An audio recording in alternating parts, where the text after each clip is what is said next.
पूजा कहानी में आपका स्वागत है। आज हम अनंत चतुर्दशी की कहानी सुनाएंगे। यह व्रत भाद्रपद माह की शुक्ल पक्ष की चतुर्दशी को अनंत भगवान की पूजा और व्रत कर मनाई जाती है। उस दिन स्नान करके कलश की स्थापना की जाती है। एक पाटे पर चंदन से अनंत भगवान का चित्र हैं। इसके आगे एक कटोरी में 14 गांठ लगाकर हल्दी से रंगे कच्चे डोरे को आगे रखें या फिर बाजार से बने हुए अनंत और अंती के नाम से यह धागे आसानी से मिल जाते हैं। और फिर गंध अक्षत पुष्प धूप दीप नवेद से पूजन करें। फिर अनंत भगवान का ध्यान कर अनंत को अपनी दाईं भुजा में बांधना चाहिए। यह धागा अनंत फल देने वाला है। अनंत की 14 गांठें 14 लोकों को प्रतीक है। उसमें अनंत भगवान विराजमान हैं। यह कहानी श्री कृष्ण भगवान ने युधिष्ठिर को सुनाई थी। कहानी इस प्रकार है, तो चलो सुनते हैं। एक बार महाराज युधिष्ठिर ने राजसूय यज्ञ किया। यह मंडप का निर्माण सुंदर तो था ही, अद्भुत भी था। उसमें स्थल में जल और जल में स्थल की भांति होती थी। यज्ञ मंडल की शोभा निहारते निहारते दुर्योधन एक जगह को स्थल समझकर कुंड में जा गिरा। द्रौपदी ने उसकी हंसी उड़ाते हुए कहा कि अंधे की संतान अंधी है। यह बात इसके हृदय में बाण की तरह चुभ गई। कुछ दिन बाद इसका बदला लेने के लिए पांडवों को हस्तिनापुर बुलाकर दूत क्रीड़ा में छल से परास्त किया। परास्त होकर पांडवों को 12 वर्ष का वनवास भोगना पड़ा। वन में रहते हुए पांडवों को अनेक कष्टों को सहना पड़ा।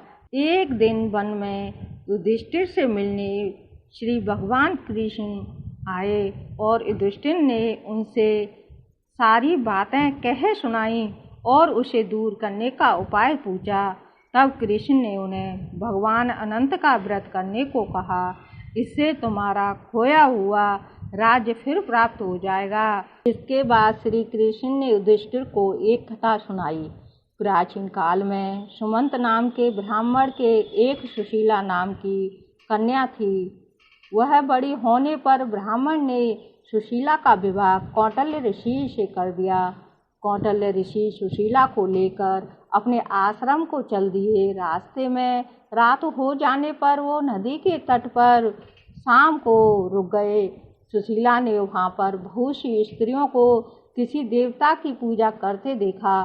सुशीला पूछने लगी तो उन्होंने विधि पूर्वक अनंत व्रत की महत्ता समझा दी। सुशीला ने वही उस व्रत को अनुष्ठान करके 14 गांठों वाला डोरा हाथ में बांध लिया और अपने पति के पास आ गई। कौटिल्य ऋषि ने सुशीला से हाथ में बंधे धागे के बारे में पूछा तो उसने सारी बातें समझा दी। कौटिल्य सुशीला की बातों से प्रसन्न नहीं थे और उन्हें बहुत गुस्सा आया। उसके हाथ में से बंधे डोरे को अग्नि में डाल दिया। यह अनंत भगवान का अपमान था। कौटिल्य ऋषि की सुख समृद्धि नष्ट हो गई। सुशीला ने इसका कारण डोरे की जलने की बात दोहराई। पश्चाताप करते हुए ऋषि भगवान अनंत की खोज में वन में चले गए। जब वो भटकते भटकते निराश होकर गिर पड़े और बेहोश हो गए तो भगवान अनंत दर्शन देकर बोले, हे कौटिल्य, तूने मेरा अपमान किया है। इसी के कारण तुम्हारे ऊपर यह मुसीबतों का पहाड़ टूटा है। तुम्हारे पश्चाताप के कारण मैं प्रसन्न हूँ। आश्रम जाकर 14 वर्ष तक विधि विधान पूर्वक अनंत व्रत करो। तुम्हारे सारे कष्ट दूर हो जाएंगे। कौटिल्य ने वैसा ही किया। उन्हें सारे कष्टों से मुक्ति मिल गई। श्री कृष्ण की आज्ञा मानकर युधिष्ठिर ने अनंत भगवान का व्रत किया। इसके प्रभाव से पांडवों को महाभारत युद्ध में विजय प्राप्त हुई। बोलो अनंत भगवान की जय। बोलो सच्चे दरबार की जय। अगर आपको ये ब्रज भाषा में पूजा कहानी की कहानी पसंद आई हो तो लाइक करिए और सब्सक्राइब करिए। धन्यवाद।